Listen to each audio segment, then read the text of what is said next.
Well, welcome to another episode of the Grazing Sheep Podcast. I'm your host, Big Tom Perkins, along with Dr. Cameron Meyerly. And today we got a surprise guest. Dr. Andrew Weaver has popped in with his fancy North Michigan hat there. Thanks for having me. So Yep. He's this is, wearing his stormy chromer since when he's this is coming out of YouTube, the yep. Southeast. When Yep. this is YouTube, you get to see him there in style.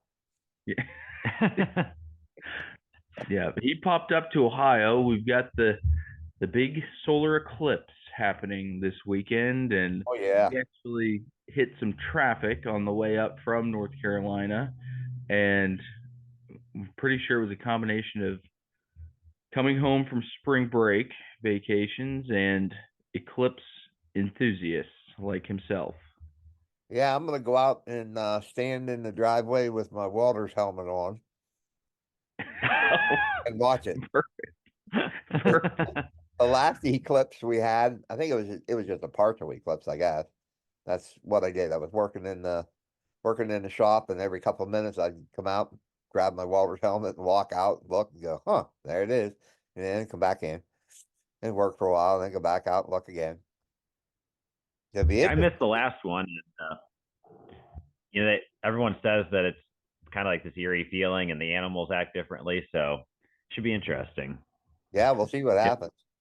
we're expecting for all of these pasture lambing ewes to just start lambing right at 2:30, 3 o'clock on Monday, and we'll go from there. At least I'm hoping that's Well, what we'll see what happens, happens. and Yeah, we'll see what we're happens. You think they'll just pop them right out? yep. As soon as it goes dark, as soon as it gets I cloudy and dark, I think what'll happen is they'll pop them out. Those lambs will hit the ground and just run right through the fence. they they probably because they can't see it. Yeah, they can't see it. Yeah, it'll be crazy. All of a So sudden the days got really, hey, our fall breeding might work pretty well. yeah, All of a sudden the days got real short. yeah, that's true. Bring the Rams in. It's a little nuts. So we've got the big move going on today. We're pulling everything out of the barn. It's going up to the dry lot, and everything that's on the dry lot is coming down to the barn to get ready to lamb. Then in the meantime, we've got about 2.5, 3 feet of manure pack that needs to come out of that barn from this last lambing group. Yeah, so you're going to go and move all of your ewes and lambs that are currently in the barn. What would you say average age of those lambs are? They're 6 weeks? Yeah, I was gonna say 45 days. Yeah, it's pretty close. Okay. And then are you planning on taking, so up on that feeding pad, just to go over it and clarify, it's a gravel area that's contained, it's your heavy use area, Yep, and drains fairly well, yep.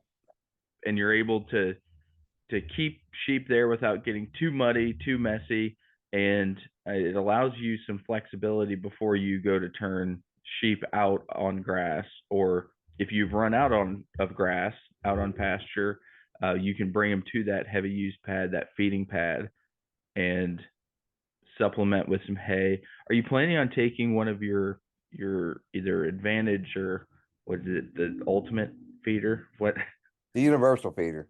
Universal? Oh, I get that wrong every time. But Yeah, but are you planning on taking one of those up to creep feed those? Continue to creep feed those lambs. yeah. That's the goal. The universal feeder was brought to us. We were supposed to try it out, and so that's what we're going to do. We're going to try it out on those lambs and see how it does. It's going to be basically full feed for a while, anyhow.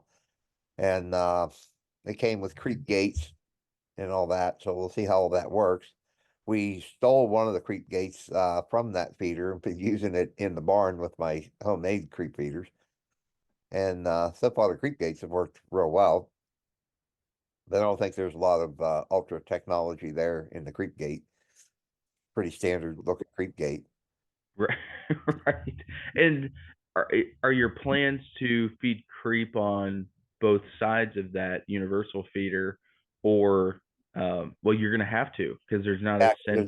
There's no divider in that creep. So And that, you're going to put creep gates on both sides then. yeah, And okay, okay, perfect. And so maybe when we wean, we might just pull the ewes out and leave those lambs there for a while and wean right on that pad just because it's so early. Just got it's all going to depend what the grass does. The grass was growing and then it got cold again, so the grass has just kind of slowed up. It's not doing much at all. So I do have 40 ewes out that are grazing, but they're grazing like 2.5 to 3 acres a day. And so Mm, you can't even tell they were there. right. Some lower density, Yep. more rapid moves Yep. through, So well, they're not more rapid, the same rate of movement. yeah. I always laugh when I hear people talk about you just need to move them faster. And so we breed for sheep that can run 27.5 miles per hour. We're, so we're trying to improve that so we can move even faster. Yeah, yeah. That's about you'd about need to select for that to move any faster than what you're doing right now compared to most operations. But eh, so when for you, well, I guess if we talk about the barn clean out day, so you've got like 3 feet of manure. I'm sure in some spots it's probably not 3 feet across the board, but it can pile up pretty quickly. Well, what And happens is, any hay they don't eat gets thrown back for bedding and then bedding. And it just keeps building up. The pen's dry, it's nothing like that. The sheep aren't dirty. So it just keeps building up, and those little sheep feet just keep pounding it in, and it just gets rock hard. It's I'm so so grateful we have a skid will loader. you go and spread? Yeah, will you go and spread that manure right away? Or are you going to compost it for a couple of months, maybe a year? The goal was we were going to one of us was going to run the skid loader, and the other was going to run the manure spreader, and uh, Mm, and at least get half of this spread on the field. The issue is in the last 7 days we've had 9 inches of rain. right, right. And so it Been is wet. unbelievably wet out there. And if we were to just our lanes, we would tear our lanes up trying to run up there with a tractor and a heavy spreader and all that. So we're going to stack it right at the end of the barn, which is going to be problematic because we need to come in there, um, with our hay. And so it doesn't give Mm. us a lot of room. So we're gonna do some strategic stacking of this manure. But we can't even. I have taken just skid loader buckets up. I've got a big grapple bucket and I can grab a hold and get quite a bit of manure with that grapple bucket, and have just taken it up by the compost piles and stacked it there before. But it's so wet, I can't get the skid loader anywhere near those compost piles. Yeah, even to carry it to those compost piles. I mean, it's Yes, you're you gonna tear everything up, even and just carry the skid loader, so it's it not. is nice. Your barn has concrete, Yep, and what I've found, you'd mentioned a grapple bucket, and this was something, we've got a tractor with a loader. Don't have a skid steer yet. That is on the wish list for for sure.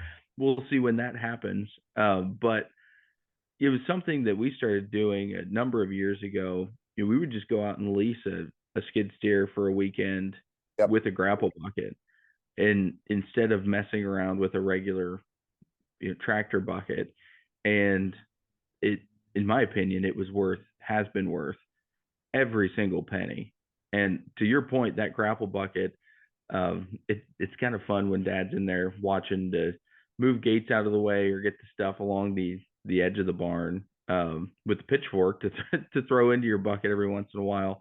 To see his face when you get a good scoop, when you slide right in, sink those grapples down into it, and pick up. And if you've cleaned, a barn with sheep manure in the past, you know that it packs extremely well, as you mentioned.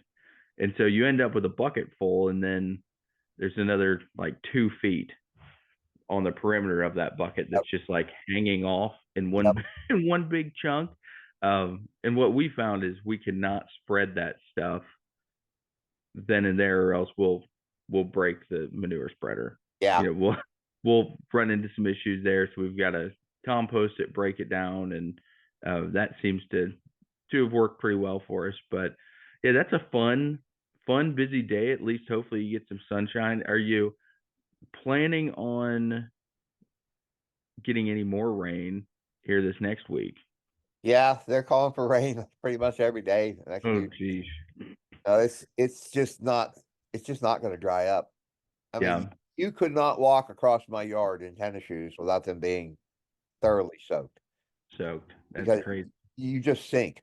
Everywhere you walk, you just sink. Moving So sheep, even careful because I'm standing on 6 inches of grass and it literally just pulls right out of the ground. mm, It's just everything is so slippery. so where you're grazing in those lower density systems, yeah, 2.5 acre paddock that you're setting aside, are you noticing much, pugging or hoof damage from the sheep in this type of climate? Yeah, you're seeing way more of it than I typically see it, but it's not. I guess because I raised cattle for so long, I look at it and say, "Oh, that's nothing." There's not muddied up mess. There's not muddied up areas right around the mineral feeder. It can be, so we try to find a little high spot to kind of park that on. Not always the easiest thing to find, but the they've had 40 gallons of water for the last week and a half, and I've spilled more than they've ever drank. Right, right. Which I think brings up another good point. We know that these forages have a crazy amount of moisture Yep. in them at this time of year. Is there any value? Do you see any value if you were able to get those used with lambs, let's say out on pasture? Do you see any value at this point of the year to supplement those sheep? I think if you're going to supplement them, you'd want to supplement them with some hay. Um, I don't know what else you would supplement them with because that grass is so washy. There's so much water in it.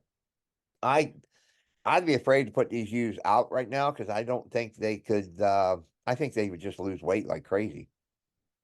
Yeah, so what I've read, the general recommendation or advice is somewhere around that 20% dry matter mark is kind of the threshold for the sheep's ability to absorb that water content that they're eating.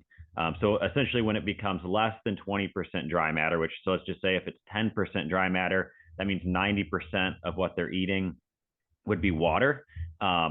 You get to those very low dry matter, high water content levels, and essentially their stomach can't absorb the water fast enough. Their rumen would fill up with water essentially, where it can't be absorbed and utilized. So essentially they're getting gut fill from water, and Yeah, that's when you start running into those problems with those sheep going backwards. They're eating forage that if you go out and take a test is incredible quality on a dry matter basis, yeah, but it's just all diluted with water. If it's above 20% dry matter, so it'd be 20% dry matter, 80% water, anything equal to that or above, from what I've read, they are able to absorb that water at a rate that allows them to continue to eat and consume the dry matter that they need. But even we provide a little bit. We certainly back down the amount of supplementation when they're out on pasture this time of year versus in a barn. But we do still provide a small amount of supplementation just to make sure that water content in the forage isn't limiting the amount of energy and protein they can get, especially during lactation. and what are you using for a supplement then? We just use a pellet, Okay, 90% dry matter, so just kind of 16% pellet, has some energy in it, and it's just a way to ensure that they're getting some of their energy and protein in a more condensed, dense form, and we rely on the grass for the rest. But it's just kind of I don't know if we necessarily have to do it. I guess we haven't tried not doing it, but we sleep a little bit better at night knowing that we're at least meeting part of that need with a more concentrated feed. yeah, I would bet these dry ewes, these open ewes that I have out on grass right now, I would bet if I were to take a bale out there, a hay bale, I bet they'd hit it pretty hard. That would just be my guess. Just the way they kind of act. Because I just feel like they're just getting so much water that they don't look bad. Yeah, and They haven't lost weight yet, but I feel like if I put those ewes out there with lambs, I think they would lose weight like crazy right now. because I think there's so much water in that grass.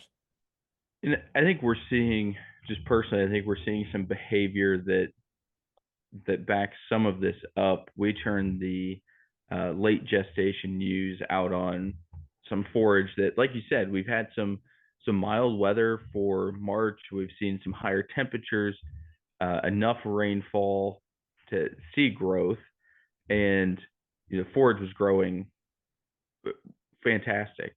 And now that it's slowed down, we're gonna have to probably reel those things back in and uh, start feeding a little bit more hay. But we went out to check some ewes that are supposed to be lambing at midnight last night, and I'd say 80% of the flock was out grazing at Yeah, midnight. And just from an animal behavior standpoint, I don't love to see that. That's, to me, that's not normal behavior. But if the forage we're getting into these sheep is mostly water, then those calorie needs aren't being met yeah, throughout the day when they're right, grazing. And so if they're going to bed hungry and they have enough access to pasture and they're eating then in the middle of the night, it's probably time to get a bale back out there and get some of that just dry matter into them. Make sure they're getting that supplementation into them to ensure that our lambing portion of this season goes smoothly. But it is interesting to see some animal behavior change with how the forages are changing. Yeah, you think about, I just ran some quick numbers. So if you have a 150-pound ewe, she's eating, 3% of her body weight, or expected to eat about 3% of her body weight in dry matter a day during lactation.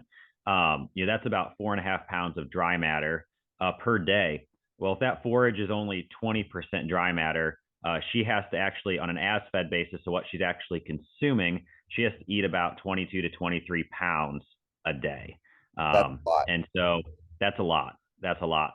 And so that's, it's 150-pound sheep eating, over 20 pounds a day on an as-fed basis. So they have to intake a lot. And so, yeah, grazing behavior and grazing longer hours throughout the day to just try to get that dry matter, I guess isn't surprising, but something we definitely need to be aware of. And maybe there is a case for some strategic supplementation during these times. Yeah, because these ewes that are out, these open ewes that are out on grass, you don't see them just laying around ruminating. They seem to be grazing all the time. So it probably would benefit them if I take some hay out for them. I think that's one of the differences between like our small ruminants and our cattle. Cattle seem to be able to eat enough. They're just their overall intake capacity. They can, I think cattle can utilize some of these wetter forages maybe a little bit better than our small ruminants can.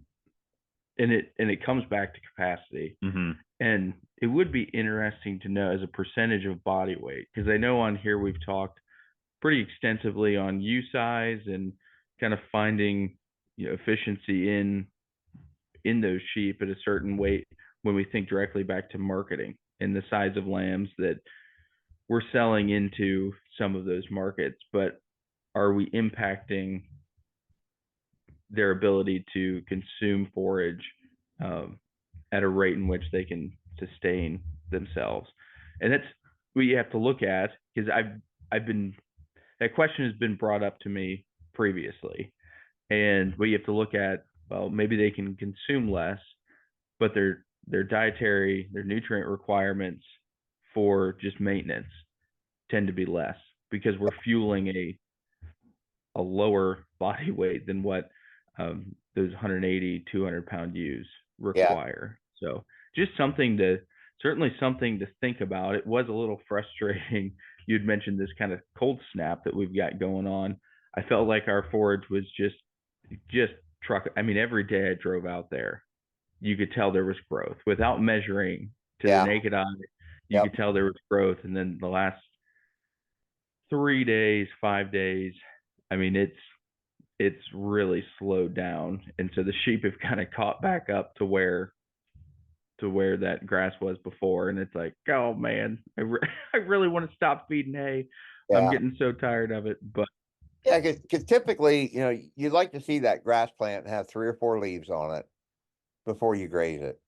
And if you start out at that, for me, I've got 70 acres to graze. If I start at that point and do the kind of the regular rotation, it won't be a month, and the grass will be so far ahead of me, I'll never get caught up. But so it's always kind of this you just kind of guessing when's a good time to put them out. But that's why we try to run through the farm so fast on that first couple rotations, just to kind of nip the tops off and not be grazing anything too hard. And the other issue is you go out too early and you're going to stunt that grass, and it's going to stay stunted for the rest of the summer. You're going to set it back, and it's going to take a year before it's going to recover. And so it's always a bit of a crapshoot. But the weather was looking really good, and so we thought, well, we'll just keep this 40 some that are out there out, and we'll just move them through quickly. And I really hope to be able to, 2 weeks ago, I said, man, we're going to be able to take these ewes with the lambs right out on grass, and they're going to be able to go. But now we're backed up again, and but it is the 1st of April, so Right. Right. Yeah, this is, I guess, unseasonably early for us to get sheep out on yep. pasture. As far north as what you are, as far north as what even I am. Now down in North Carolina, you guys have plenty of forage. Kind of Yeah, we have some knee deep forage. Yeah. And we went to grass in Raleigh with the flock there. We went to grass mid-March, which is actually a week later than last year. And then at our Piedmont research station, which is a little bit further west and further north, we were about 2 weeks behind. So we went to grass last week with that flock. And then our mountain flock, I was up there actually a couple days ago, and that climate actually where that's higher elevation, and actually the climate there is very similar to central Ohio.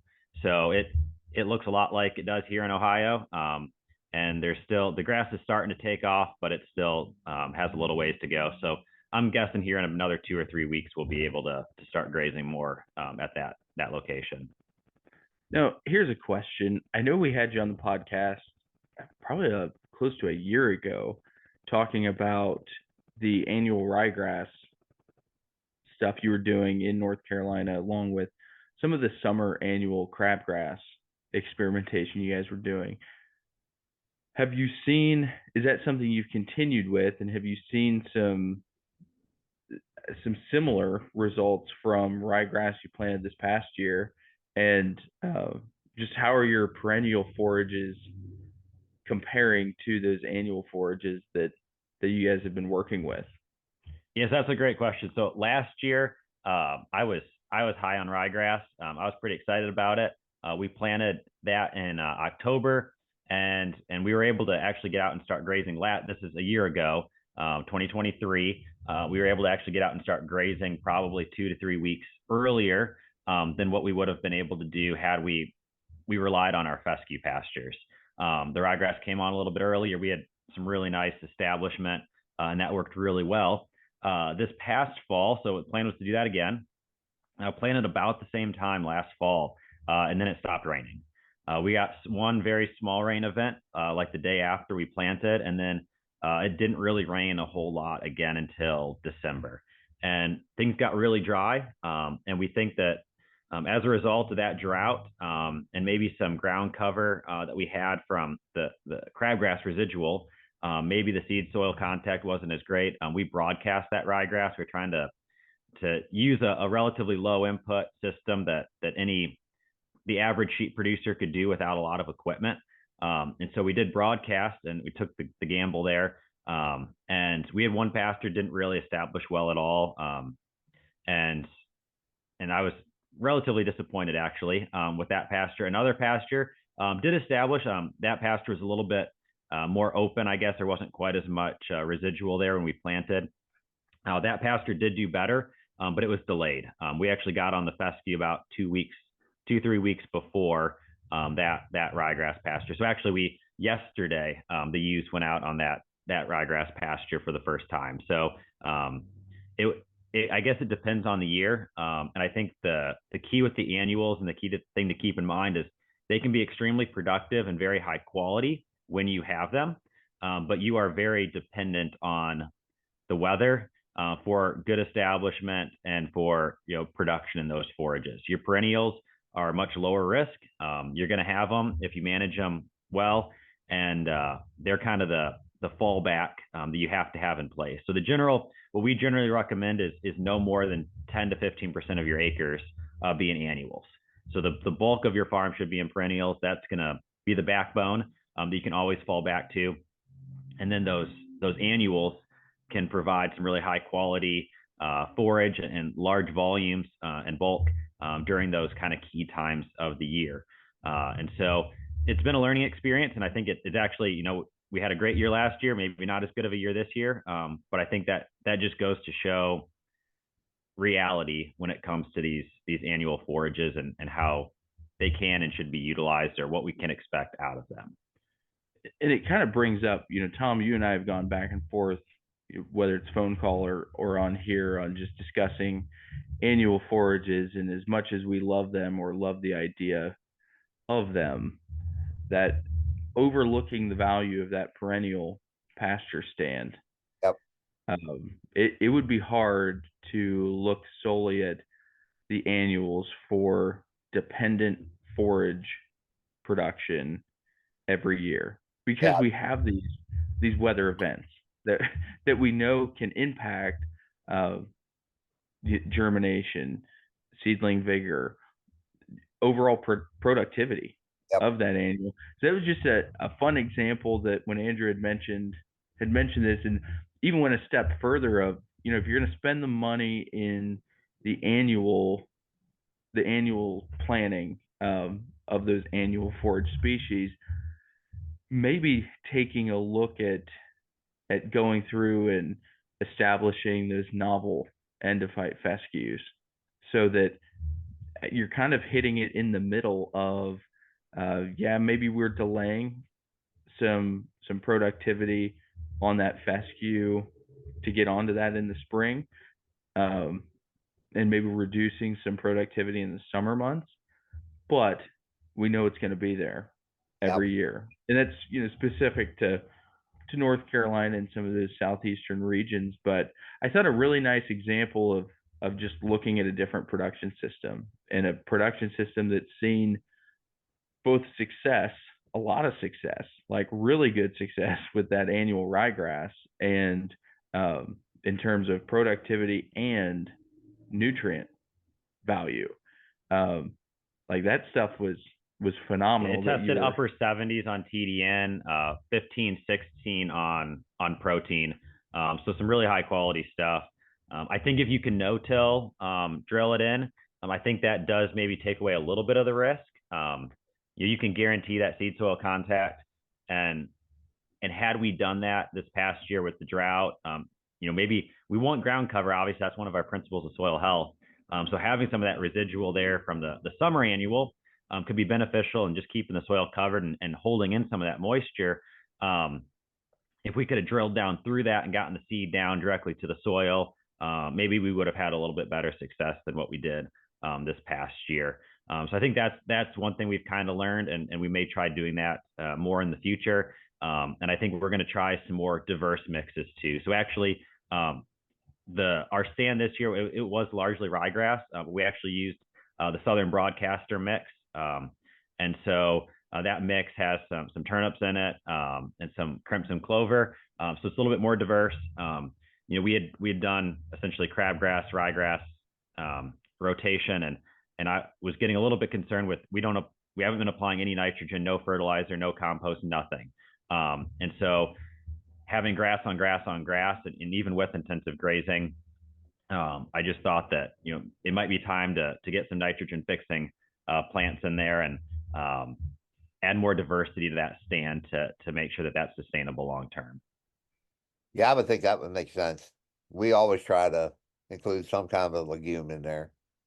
And it's always hard because the legumes are the most expensive part of the mix every time.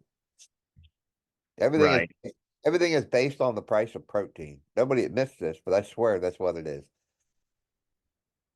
Yeah, so, that's a lot of it. Yeah, that's a huge part of it.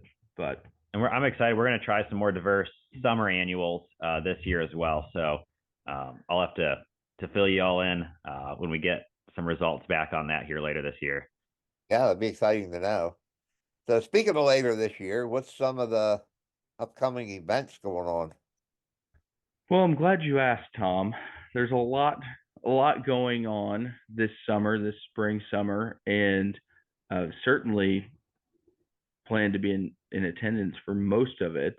You know, we were talking about just what's going on, and it's a jam packed summer for sheep educational events. And so I know American Land Board has targeted grazing trainings coming up in Texas, North Carolina, as well as California. So I'm going to be on the road a little bit with those and uh, really hone in on those targeted grazing opportunities, specifically solar grazing opportunities in those regions. And so what's been kind of fun is to see the registration lists come in for those sites so far, and there's people from all over the place that are planning on attending. And so May 8th through the 10th is the first one in Temple, Texas.